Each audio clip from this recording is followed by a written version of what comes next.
नमस्ते। कभी सोचा है जो हमारे पसंदीदा ऐप्स हैं उनके पीछे असल में क्या होता है? आज हम इसी रास्ते पर्दा उठाने वाले हैं। हम एक बहुत ही सिंपल आइडिया से शुरू करेंगे और देखेंगे कि कैसे वो एक पावरफुल वर्किंग सिस्टम में बदल जाता है। एक ऐसा सिस्टम जो हमारी पूरी डिजिटल दुनिया को चलाता है। तो चलिए शुरू करते हैं। अच्छा, कभी सोचा है कि नेटफ्लिक्स को ये कैसे पता रहता है कि हमने कौन सी फिल्में देखी हैं? या फिर अमेज़न हमारे कार्ट में क्या-क्या है इसका हिसाब कैसे रखता है? ये सब कुछ डेटा को मैनेज करने का खेल है। सुनने में ये बहुत बड़ा सवाल लगता है ना? लेकिन इसका जवाब एक ही बहुत पावरफुल आइडिया में छिपा है। और वो आइडिया है डेटाबेस। ये कोई जादू नहीं है, बल्कि एक बहुत ही स्मार्ट, बहुत ही चालाकी से बनाया गया सिस्टम है। ये वो अदृश्य ढांचा है जो हमारी सारी डिजिटल जानकारी को ऑर्गेनाइज्ड, सेफ और आसानी से यूज करने लायक बनाता है। तो आज हम इसी अनदेखी दुनिया में थोड़ा और गहराई से उतरेंगे। तो चलिए एकदम बेसिक सवाल से शुरू करते हैं। आखिर ये डेटाबेस है क्या चीज? आइए जरा पर्दे के पीछे झांक कर देखते हैं। डेटाबेस को एक सुपर ऑर्गेनाइज्ड डिजिटल लाइब्रेरी की तरह समझ सकते हैं। मतलब ये सिर्फ जानकारी का एक उल्टा सीधा ढेर नहीं है। नहीं, इसमें हर चीज पर ध्यान से लेबल लगा होता है और उसे उसकी सही जगह पर रखा जाता है, ताकि जब भी किसी चीज की जरूरत पड़े तो ठीक वही चीज मिल जाए जो हम ढूंढ रहे हैं। यहां सबसे जरूरी शब्द हैं ऑर्गेनाइज्ड और एक्सेसिबल, यानी कि सुलभ। अब देखिए, किसी भी बड़े प्रोजेक्ट की तरह एक प्लान तो चाहिए ही होता है। कोई भी बिना ब्लूप्रिंट के घर बनाना तो शुरू नहीं कर देगा, है ना? बिल्कुल यही बात डेटाबेस पर भी लागू होती है। हमें सबसे पहले ये प्लान करना होगा कि हमारी जानकारी दिखेगी कैसी और उसे ऑर्गेनाइज कैसे किया जाएगा। और हमारे डेटाबेस के इसी ब्लूप्रिंट को कहते हैं डेटा मॉडल।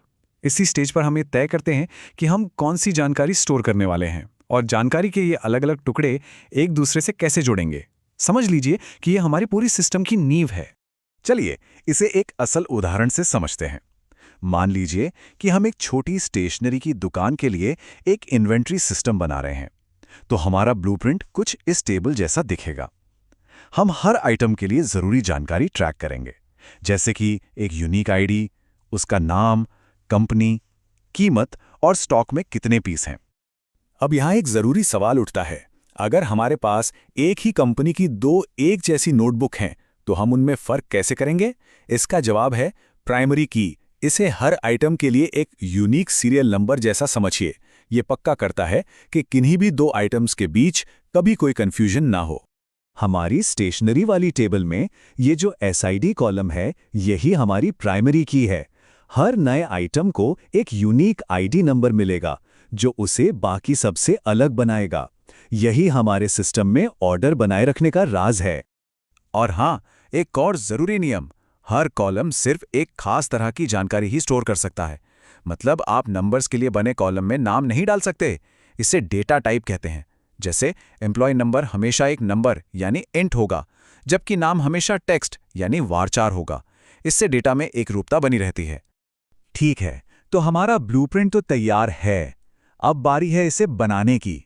लेकिन हम अपने डेटाबेस से बात कैसे करेंगे? उसे कैसे बताएंगे कि बनाना क्या है?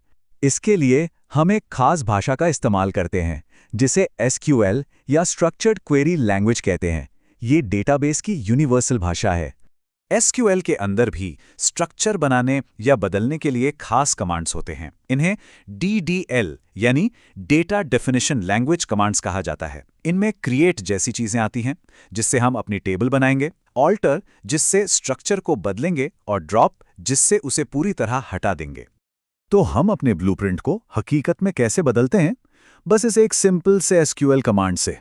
ये कोड हमारे डेटाबेस को बताता है कि ठीक वैसी ही एक टेबल बना दो जैसा स्ट्रक्चर हमने डिजाइन किया है। बस एक कमांड और हमारा ब्लूप्रिंट एक असली ठोस टेबल बन जाता है। हालांकि अभी वो खाली है। बहुत बढ़िया। हमारी टेबल का ढांचा तो खड़ा हो गया, लेकिन ये अभी भी एक खाली डिब्बे जैसा है। अब वक्त है इसमें असली जानकारी भरने का और इसमें जान डालने का। और ये करने के लिए हम इंसर्ट कमांड का इस्तेमाल करते हैं। हर इंसर्ट कमांड हमारी टेबल में एक नया रिकॉर्ड या कह लीजिए एक नया आइटम जोड़ता है। यहाँ देखिए, हम एक नोटबुक, एक पेंसिल बॉक्स और भी कुछ चीजें जोड़ रहे हैं। एक तरह से हम अपनी डिजिटल दुकान की शेल्फ भर रहे हैं। और ये देखिए, हमारी मेहनत का नतीजा, एक पूरी तरह से भरी हुई काम करने वाली टेबल।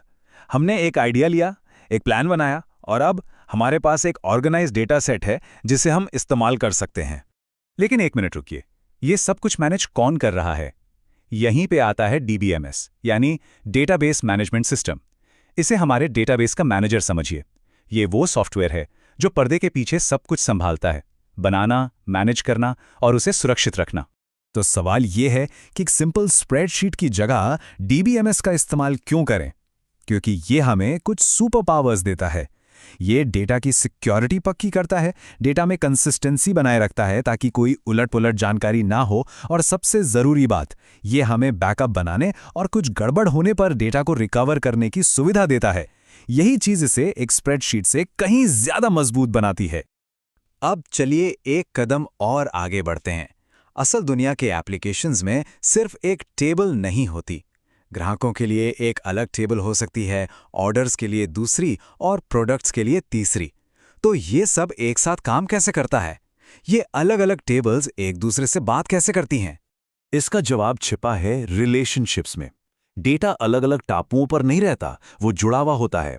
जैसे एक कस्टमर के कई सारे ऑर्डर्स हो सकते हैं, ये हुआ वन टू मैनी रिलेशनशिप, या एक स्टूडेंट की एक ही स्टूडेंट आईडी हो सकती है, ये हुआ वन टू वन।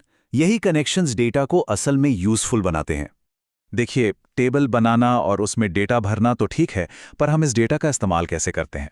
यहीं पर काम आता है सेलेक्ट कमांड। ये हमें अपने डेटा से सवाल पूछने की ताकत देता है। जैसे, मुझे वो सारे आइटम्स दिखाओ जिनकी कीमत 20 रुपए से कम है। और हम रिवोक जैसे कमांड से सिक्योरिटी भी मैनेज कर सकते हैं, मतलब ये कंट्रोल कर सकते हैं कि कौन क्या देख सकता है। तो ये थी हमारी अब तक की यात्रा, एक सिंपल से आइडिया से लेकर एक ध्यान से तैयार किए गए ब्लूप्रिंट के जरिए एक काम करते हुए डेटा से भरे डेटाबेस तक। यही SQL की ताकत है, आइडियाज को एक स्ट्रक्चर में बदलना। और जैसे हम कुछ बना सकते हैं, वैसे ही उसे मिटा भी सकते हैं।